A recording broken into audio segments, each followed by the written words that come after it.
Hi guys, welcome to I dream. నేను మీ చాణక్య. రీసెంట్గా folk singer శృతి తను ఆత్మహత్య ఉదాంతం అనేది కూడా ప్రతి ఒక్కరిని కూడా కదిలిస్తూ ఉంది. ఆవిడ ఒక స్టోరీ అనేది కూడా ఒకసారి గమనించుకుంటే, ఎవరైతే ఇన్స్టాగ్రామ్లో పరిచయమైన వ్యక్తిని మ్యారేజ్ చేసుకున్న తర్వాత ఒక 20 డేస్కే ఆవిడ ఆత్మహత్య చేసుకున్న ఉదాంతం కూడా మనం చూస్తూ ఉన్నాము. అసలు దీని వెనకలు ఉన్న కారణాలు ఏంటి, అసలు ఆవిడ ఇలా చేసుకోవడానికి గల రీజన్స్ ఏమున్నా కానీ అసలు దీనికి జరిగిన కారణాలు అంటే ఎలాంటి పరిస్థితులలో ఆవిడ చేసుకోవాల్సి వచ్చింది అండ్ దీని మీద మనతో మాట్లాడడానికి ఈరోజు motivational speaker and Rampalli Kiran Kumar గారు మనతో పాటున్నారు. మరి ఈ విషయం గురించి ఆయన ఏమంటారో ఆయన అడిగి తెలుసుకుందాం. Hi sir. హాయ్, నమస్తే చాణక్య గారు. ఈ విషయం మాట్లాడుతూ ఉంటేనే నా గొంతులో వణుకు అనేది కూడా వస్తుంది. ఏంటంటే కెరియర్ ఎవరైనా కానీ ఎంతో కష్టపడి ఈ రంగంలో ఒక స్టేజ్కి రావాలనుకుంటారు. అలా మంచి స్టేజ్కి వచ్చిన తర్వాత గుర్తింపు వస్తున్న సమయంలో మ్యారేజ్ చేసుకొని ఇన్స్టాగ్రామ్లో పరిచయమైన వ్యక్తిని పెళ్లి చేసుకున్న తర్వాత ఒక 20 డేస్కే ఆవిడ చనిపోయారు. అసలు ఎందుకు ఇలా జరిగిందంటారు? చాణక్య గారు, ఇక్కడ మనం మొట్టమొదటిసారి మనం చూసుకోవాల్సింది ఏంటంటే, మనం ఒకసారి రూట్ కేసు నుంచి దగ్గర నుంచి వద్దాం. అంటే ఇన్స్టాగ్రామ్లో పరిచయమైన ఒక వ్యక్తి కొన్ని రోజుల తర్వాత అరే ఒక ఎమోషనల్ బాండింగ్ వల్ల ఓకే ఈ పర్సన్తోనే నాకు జీవితాంతం బాగుంటుంది అని శృతి నమ్మింది. సో నమ్మడం వల్లనే కదా పెళ్లి చేసుకుంది. సో ఇక్కడ మనము ఇప్పుడు నేను ఫస్ట్ అన్నట్టుగా రూట్ కాస్ నుంచి వద్దాము. సో ఈ రోజులలో మనకు one of the best platform ఏదైనా ఉందంటే సోషల్ మీడియానే. సో దాని ద్వారానే మనం ఫేమస్ అవుతున్నాం.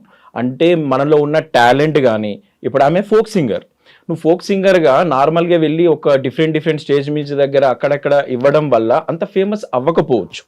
సో ఎప్పుడైతే ఇన్స్టాగ్రామ్ కావచ్చు, యూట్యూబ్ కావచ్చు, వీటి ద్వారా ఒక్కసారి కనుక మనం వెళ్తే ఏమవుతుంది, డెఫినెట్గా ఈ ప్రపంచానికి మన యొక్క టాలెంట్ అనేది తెలుస్తుంది. సో దాని ద్వారానే వాళ్ళ యొక్క కెరియర్ కానీ, గ్రోత్ కానీ ఎవ్రీథింగ్ ఉంటుంది. సో శృతి కూడా యాక్చువల్గా ఏంటంటే వాళ్ళ నాన్న కూడా ఒక ఫోక్ సింగర్ అండి. సో తను కూడా అక్కడక్కడ స్టేజ్ మీద పర్ఫార్మెన్స్ ఇస్తున్నాడు.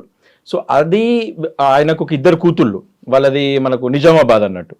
అక్కడ సో వాళ్ళ నాన్నని ఇన్స్పైర్గా తీసుకొని కొన్ని స్టేజెస్కి వెళ్ళడం వల్ల వాళ్ళ నాన్న కూడా వీళ్ళ ఇష్టాన్ని గుర్తించి కొంచెం ప్రోత్సహించాడు. సో అలాగా వీళ్ళు ఈ ఫోక్ సింగర్ ఇట్లా నేర్చుకుంటూ మంచి సాంగ్స్ వాడుకుంటూ అలాగా వెళ్తున్నారు. సో వెళ్ళే క్రమంలో ఈ యాజ్ ఆఫ్ నౌ సిచ్యువేషన్లో కొంచెం మన సోషల్ ప్లాట్ఫామ్ ద్వారా వెళ్తే బాగుంటుంది అనేది సో తనకు ఒక ఇన్స్టాగ్రామ్ ఐడి క్రియేట్ చేసుకొని అలాగా ఇట్లా వెళ్తూ ఉంది. ఇప్పుడు మనం చాలా చూస్తాం కదా చాణక్య గారు, ఇప్పుడు ఎప్పుడైతే మన యొక్క టాక్ కావచ్చు, మన యొక్క సాంగ్ కావచ్చు, వాట్ ఎవర్ ఇట్ ఈస్, ఇప్పుడు ఈ రోజుల్లో మనకు ఏదైనా కానీ ఒక ఫ్యాన్ బేస్ కానీ లేకపోతే అందరికీ తెలిసేలా చేయాలంటే సోషల్ మీడియానే వస్తుంది. Right, correct. కానీ ఇక్కడ ఒక సోషల్ మీడియాలో పరిచయమైన వ్యక్తితో సో లైఫ్ లాంగ్ ఉండగలుగుతానని నమ్మడం అనేది ఎంతవరకు కరెక్ట్ అంటారు? అది కరెక్ట్ అవ్వచ్చా కాదా అనేది ఏంటంటే అది శృతి మైండ్ సెట్ మీద ఆ పర్టికులర్ టైంలోనే డిపెండ్ అయ్యింది. ఇప్పుడు ఎట్లా కనెక్ట్ అయ్యింది అని అంటే ఇక్కడ చాణక్య గారు, ఇప్పుడు ఎప్పుడైతే మనము తను బాగా పాడినప్పుడు కొన్ని కామెంట్స్ వస్తాయి. ఆబ్వియస్లీ ఏమవుతుంది, అరే మీరు బాగా పాడారు, మీరు మంచిగా పాడలేదు, ఎన్నెన్నో కామెంట్స్ వచ్చాయి. ఈ ఎవరైతే వ్యక్తి ఉన్నాడో దయాకర్ రావు అతని పేరు. సో యాక్చువల్గా is from Siddipet and car డ్రైవర్గా వర్క్ చేస్తున్నాడు హైదరాబాద్లో. సో అతని కామెంట్స్ ఏమని పెట్టేవాడు, నీ సింగింగ్ బాగుంది, నువ్వు చాలా బాగా పాడుతున్నావు శృతి, నువ్వు చాలా బాగా ఉన్నావు అన్నప్పుడు మనకు ఎప్పుడైతే ఒక పాజిటివ్ థింగ్స్ అదటి వ్యక్తుల నుంచి వచ్చినప్పుడు ఏమవుతుంది, ఎమోషనల్గా కాస్తంత కనెక్ట్ అవుతాం. సో తెలియకుండానే కనెక్ట్ అవుతుంటాం. అరే ఈ వ్యక్తి నన్ను ఇంత పొగుడుతున్నాడే అన్నప్పుడు అది కాస్త కనెక్టివిటీ పెరిగిపోయింది. సో అలా వాళ్ళ పరిచయం ఉన్నది. అంటే మనం ఫ్రెండ్ సర్కిల్లో చూస్తాము, కొత్త వ్యక్తులు కూడా మొట్టమొదటిసారి పరిచయం అవుతారు. సో మనలో ఉన్న టాలెంట్ని గుర్తించి వెళ్తున్నప్పుడు అది ఇంకెక్కువ బాండింగ్ అవుతుంది. సో శృతి కూడా ఏమైంది ఇక్కడ, అతన్ని అట్లాగే అరే ఇది నన్ను అంటే పొగుడుతున్నాడు అన్నట్టుగా అట్లానే వెళ్తూ ఉన్నది. సో అట్లా ఆ పరిచయం కాస్త ఏమైందనంటే ఇతను నా లైఫ్ లాంగ్ ఉండగలుగుతాను అనే నమ్మేలాగా దయాకర్ చేయగలిగాడు అన్నట్టు. అరే ఇతనితో ఉంటే నేను లైఫ్ లాంగ్ బాగుంటాను అనేది కాస్త అది ఏమైంది, లాస్ట్కి ఒక పెళ్లి వరకు దారి తీసింది. సో తర్వాత సంఘటనలు ఏం జరిగాయి ఏంటి అనేది ఒకవేళ ఇప్పటి వరకు కొన్ని పోలీసుల కథనాలు కావచ్చు, కొన్ని మీడియా రంగం వాళ్ళే కావచ్చు, సో దాని మీద మనం కామెంట్ ఏం చేయలేం. కానీ ఈ సూసైడ్ ఎందుకు చేసుకుంది, యాక్చువల్గా ఆత్మహత్య అనేది ఎందుకు ప్రేరేపించాడు అనేది మనం తెలుసుకుంటే, బీయింగ్ ఏ మోటివేషన్ స్పీకర్గా నేను చెప్పేది ఏంటంటే, first as before marriage, before things ఎక్కడ ఉంటుంది, శృతి ఒక దగ్గర ఉంది, దయాకర్ రావు ఒక దగ్గర ఉన్నారు, చాణక్య గారు. సో ఎప్పుడైతే ఒక పర్సన్స్ కొంచెం డిఫరెంట్ ప్లేస్లలో ఉన్నప్పుడు ఆ పర్సన్ ఏం చేస్తున్నారు అనేది మనకు తెలియదు, ఈ పర్సన్స్ ఏందనేది మనకు తెలియదు. అది ఒక ఓవర్ ఎక్స్పెక్టేషన్స్ ఏమేమో డిఫరెంట్ థింగ్స్ ఉంటాయి. సో అక్కడ వీళ్ళకు తోచిన విధంగా వీళ్ళు ఆలోచిస్తుంటారు, వాళ్ళకు తోచిన విధంగా వాళ్ళు ఆలోచిస్తుంటారు. అరే ఈ పర్సన్తో మంచిగా ఉండొచ్చు, బాగానే ఉంటుంది అని అనుకుంటారు. సో వన్స్ మ్యారేజ్ అయిపోయిన తర్వాత ఏమవుతుంది, రియాలిటీ ఈస్ డిఫరెంట్ ఉంటుంది. అప్పటి నుంచి నీకు రియల్ లైఫ్ అనేది చేంజ్ అవుతుంది. ఎప్పుడైతే సోషల్ మీడియా వరకు ఏందని అంటే అది ఒక ఊహాజనిత లోకం చాణక్య గారు, మనకు తెలియదు అంటిల్ వి మీట్. అంటే ఒక పర్సన్ టు పర్సన్ మీట్ అయ్యేంత వరకు వాళ్ళ క్యారెక్టర్ ఏంటో తెలియదు, వాళ్ళ సిచ్యువేషన్స్ ఏంటో తెలియదు, వాళ్ళ మైండ్ సెట్ ఏంటో తెలియదు, వాళ్ళ అలవాట్లు ఏంటో తెలియదు. ఇవన్నీ డిఫరెంట్ ఆస్పెక్ట్స్ ఉంటాయి. ఇప్పుడు పెళ్లి అనేది కూడా ఏంటంటే లైఫ్ లాంగ్ తీసుకునే ఒక కమిట్మెంట్, రైట్? మరి అట్లాంటి కమిట్మెంట్ కి పరిచయమైన వ్యక్తి గురించి ఏమీ తెలుసుకోకుండానే అవును, సో అంటే ఆ రిలేషన్షిప్ లోకి అడుగు పెట్టిందని అనుకోవచ్చా? అలాంటిది కూడా జరిగి ఉంటుంది చాణక్య గారు. ఎందుకనంటే అతనిలో ఉన్న ఏవైతే ప్లస్ పాయింట్స్ ఉన్నాయో, అతనిలో ఏవైతే మంచి ఉన్నాయో అవే ప్రొవోకింగ్ చేస్తూ ఉంటారు. అరే నాలో ఈ మంచి క్వాలిటీ ఉంది, అరే నేను బాగా చూసుకుంటాను శృతి, అరే నీకు ఒక్కసారి నువ్వు మ్యారేజ్ చేసుకున్నావు అంటే నీకు ఈ లైఫ్ ఇస్తాను శృతి, సో నీ పాటలంటే నాకు చాలా ఇష్టం శృతి, నువ్వు నీ లెక్క ఎవరు బాగా వాడలేరు శృతి అని ఇలాంటివన్నీ ఎన్నో చెప్పి ఉంటాడు అతను. సో దానికి అతను అసలు నా లైఫ్ లాంగ్ బాగాలే ఉంటుంది, ఇవి ఉంటాయే అనే ఎక్స్పెక్టేషన్ తను పెట్టుకున్నది. బట్ వన్స్ మ్యారేజ్ అయిపోయినాక రియాలిటీ అనేది డిఫరెంట్ అయిపోయింది. సో ఏంది మీరు ఫస్ట్లో అన్నట్టుగా 20 days చనిపోయింది. అంటే ఈవెన్ కాల పారాని కూడా ఆరక ముందుకే తను ఆత్మహత్య చేసుకుంది. వాళ్ళ తల్లిదండ్రులకు ఎంత శోకం. అసలు ఒక అమ్మాయిని ఒక దగ్గరికి ఇచ్చి మంచిగా లైఫ్ లాంగ్ బాగుండాలి అని వాళ్ళ నాన్న అనుకుంటాడు, వాళ్ళ తల్లి వాళ్ళ మదర్ అనుకుంటది, ప్రతి ఒక్కరు అనుకుంటారు. డిఫరెంట్గా. సో మ్యారేజ్ లైఫ్ బాగుండాలనే మనం కోరుకుంటాము. చిన్న సమస్యలు అనేది వస్తుంది, దట్స్ కామన్. బట్ 20 days ఆయన క్యారెక్టర్ తెలిసి ఉండొచ్చు, 20 days రియాలిటీ అర్థమై ఉండొచ్చు, 20 days ఇంకా కొత్తగా ఇంకా నీకు ఇప్పటి వరకు నువ్వు అంటే ఏదో నేను గొప్ప అనుకున్నానే అసలు ఏం లేదనే గొడవ కూడా జరిగి ఉండవచ్చు, ఏమైనా జరిగి ఉండవచ్చు. అప్పటి వరకు ఏమవుతుంది చాణక్య గారు, ఇక్కడ నీకు ఒక ఇయర్స్ వరకే నువ్వంటే గొప్పగా నేను చూసి, నువ్వంటే నీ పాటలంటే నేను ఇష్టపడి, సో వన్స్ విత్ ఇన్ నీకు వీక్లోనే మ్యారేజ్ అయిన కొత్తలోనే కావచ్చు అప్పుడు జరిగే సంఘటనలు, నువ్వేదో అనుకున్నాను శృతి, ఏం వాడతావు నువ్వు, నీ ముఖం వాడతావు, ఇవన్నీ అవసరం లేదు, అవి అవసరం లేదు, ఇవేం చేస్తావు, అవేం చేస్తావు, నేను ఏదో నార్మల్గా చేసుకున్న పెళ్ళి, నా పరిస్థితి ఇట్లా ఉంది, నువ్వు కట్నం తీసుకురా, ఏవైనా జరుగుండొచ్చు అక్కడ. సో ఇన్ని సంఘటనల మధ్యలో తను నలిగిపోతుంది. కానీ అప్పటి వరకు తను నిర్మించుకున్న కెరియర్ ఉంటుంది, అప్పటి వరకు తను ఎంతో గొప్పగా బతికుంటుంది.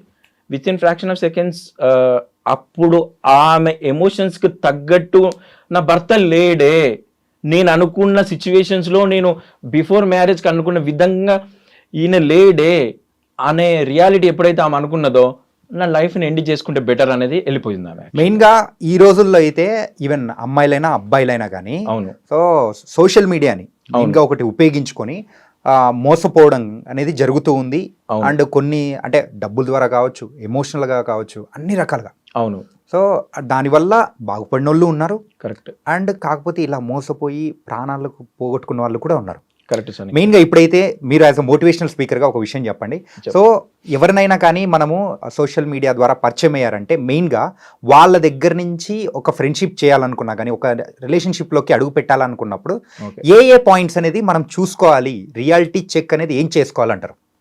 సో మంచి క్వశ్చన్ అడిగారు చాణక్య గారు. ఎందుకనంటే అది ఫ్రెండ్షిపే కావచ్చు, లైఫ్ పార్ట్నర్గా కావచ్చు, దేని విధంగా అయినా ఒక ఎదుటి వ్యక్తిని మనం యాక్సెప్ట్ చేసేటప్పుడు వాళ్ళ క్యారెక్టర్ ఏంటనేది ఆ పర్టికులర్ టైంలో మనకు అర్థం కాదు.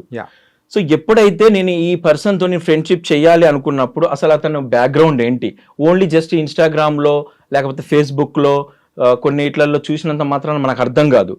సో అతని యొక్క కామన్ ఫ్రెండ్స్ ఏమైనా మీకు తెలిసిన వాళ్ళు ఉన్నారా, అతనికి సంబంధించిన వాళ్ళు ఎవరైనా ఉన్నారా, నిజంగానే నువ్వు వాకప్ చేసే అంత స్టామినా నీ దగ్గర ఉందా, నిజంగానే నేను ఈ పర్సన్తో నీ ఫ్రెండ్షిప్ చేయగలుగుతున్నాను అనుకున్నప్పుడు నువ్వు ఫస్ట్ ఆఫ్ ఆల్ నేను ఏంటంటే అతని యొక్క క్యారెక్టర్ ఎలాంటిది, అతని యొక్క బ్యాక్గ్రౌండ్ ఏంటి, సో ఆ పర్సన్ ఎలాంటి వాళ్ళు, ఈవెన్ అమ్మాయి కావచ్చు అబ్బాయి కావచ్చు, ఆ సిచ్యువేషన్స్ ఎలా ఉన్నాయి. ఒకవేళ నువ్వు ఇన్స్టాగ్రామ్ ద్వారానే తెలుసుకోవాలనుకుంటే బిఫోర్ ఎలాంటి టైప్ ఆఫ్ వీడియోస్ వాళ్ళు చేస్తున్నారు, ఎలాంటి టైప్ ఆఫ్ కంటెంట్ వాళ్ళ దగ్గర ఉంది, కొన్ని థింగ్స్ వల్ల కూడా కొన్ని మనం గెస్ చేయగలగవచ్చు. సో దాని ద్వారానే నువ్వు చేయగలగాలి, అంతేగాని బ్లైండ్గా చేయకూడదు. ఇప్పుడు మ్యాట్రిమోనీ ఉందండి, మ్యాట్రిమోని కూడా అంత సింపుల్ గా నమ్మడానికి లేదు. ఎంతో మంది మనకు ఎగ్జాంపుల్స్ ఇస్తున్నారు, అడ్వర్టైజ్మెంట్, ఈ మ్యాట్రిమోని మీకు ఎక్కడ పిల్ల దొరకట్లేదా, ఎక్కడ మీకు అబ్బాయి దొరకట్లేదా, మా మ్యాట్రిమోనికి రండి, ఇమీడియట్లీ మీరు కలుసుకోండి. ఇక్కడ మ్యాట్రిమోనీలో కూడా మోసాలు జరుగుతున్నాయి, చాలా ఎక్కువ జరుగుతున్నాయి. కంపేర్ టు సోషల్ మీడియాతో కంపేర్ చేసుకుంటే మ్యాట్రిమోనీలో జరిగే ఆ మోసాలు ఇంకా ఎక్కువగా ఉన్నాయి. దానివల్ల ఇబ్బంది పడిన వాళ్ళు కూడా ఎక్కువ మంది ఉంటున్నారు. అవును చాణక్య గారు, నిజం, వాస్తవం అది. అరే వాళ్ళ సైట్స్ బాగానే ఉండవచ్చు, కానీ ఇచ్చే డీటెయిల్స్ వాళ్ళకు కూడా క్లారిటీ ఉండదు, ఫేక్ అయి ఉండొచ్చు. నేను ఇంత డబ్బు సంపాదిస్తున్నా, నాకు ఇంత బ్యాంక్ బ్యాలెన్స్ ఉంది, మా ఫ్యామిలీలో ఇంత మంచిగా ఉన్నాము, నా character is also very good, so నేను ఇంత ఫీట్ ఉన్నాను, నాకు ఎలాంటి థింగ్స్ అంటే మ్యాట్రిమోనీ ఈజ్ డెఫినెట్లీ ప్రతిదీ తీసుకుంటారు.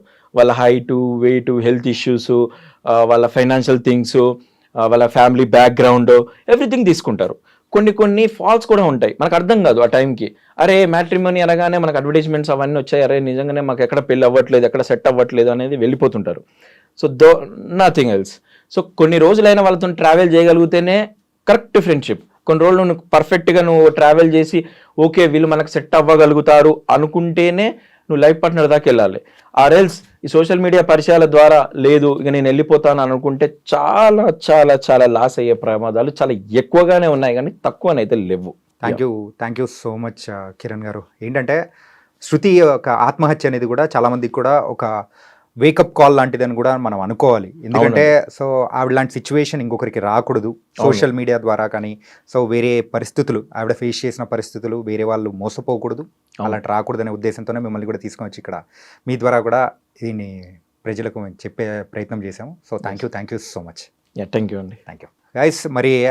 మరి ట్రైలర్ని చూసి సినిమా ఎలా ఉంటుందా అని మాత్రం మీరు అంచనా వేయకండి. సింపుల్గా పర్సన్ని చూసి అతని బ్యాక్గ్రౌండ్ ఎలా ఉంటుంది ఏంటి అని చెప్పేసి ఒక ఐడియాకి రాకండి. ఫస్ట్ బ్యాక్గ్రౌండ్ చెక్ అనేది చేసుకున్న తర్వాతే వాళ్ళతో ఫ్రెండ్షిప్ అయినా కానీ లేకపోతే వాళ్ళతో నెక్స్ట్ స్టెప్ ఏదైనా చేయాలనుకుంటే అది ఒక్కసారి మీరు ఆలోచించి ఏదైనా తీసుకున్నారంటే వాళ్ళ లైఫ్ కానీ మీ లైఫ్ కానీ చాలా హ్యాపీగా ఉంటుంది.